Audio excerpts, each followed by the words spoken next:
ورجعنا لكم تاني مع لينوفو ليجن جو. هنكمل بقيه الفيتشرز بتاعه الديفايس بتاعنا. لينوفو ليجن جو هو بيجي معاه الشنطه بتاعته، شنطه بريميوم او مكتوب عليها ليجن. فيتشرز كده هنتكلم عنها. ده الديفايس بتاعي بيبقى موجود تحت الديفايس الستاند. في مكان هنا ده مكان الجي ستيك التاني. لو انا بلعب العاب فيها شوتنج اف بي اس انا ممكن احط الجي ستيك بتاعي هنا عشان ما يضيعش مني. طيب الفيتشرز اللي موجوده في الشنطه ايه؟ ان انا اقدر اشحن الديفايس بتاعي وهو جوه الشنطه من غير ما اطلعه بره او انا افضل ماسكه. في هنا مخرج في الشنطه تايب سي، مجرد ان انا بدخله من المكان ده هو بيشحن معايا دايركت. افضل سايب الديفايس بتاعي جوه الشنطه يشحن لحد 100%.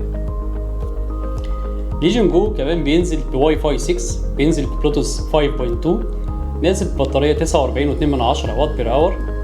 وزن الديفايس تقريبا 850 جرام، حاجه كويسه جدا. دلوقتي هنتكلم عن الجويستيك اللي موجود في الليجن جو. انا عندي هنا 2 جويستيك فيهم تقريبا 10 زراير، اقدر اتحكم في كل زرار، اكستمايز كل زرار حسب اللعبه اللي انا بلعبها. كلنا متعودين ان احنا بنلعب على الديفايس بالشكل الطبيعي، بس الجديد من لينوفو ان انا اقدر العب بجويستيك وهو بعيد عن الديفايس خالص. اقدر اشيله خالص من الديفايس، احطه في الستاند بتاعه. وبكده يبقى احنا خلصنا كل الفيتشرز بتاع لينوفو ليجن جو. الديفايس هيبقى موجود عندنا في فروع دريم 2000، تقدر تطلبه من الفرع او تطلبه اونلاين من اللينك الموجود في الديسكريبشن تحت.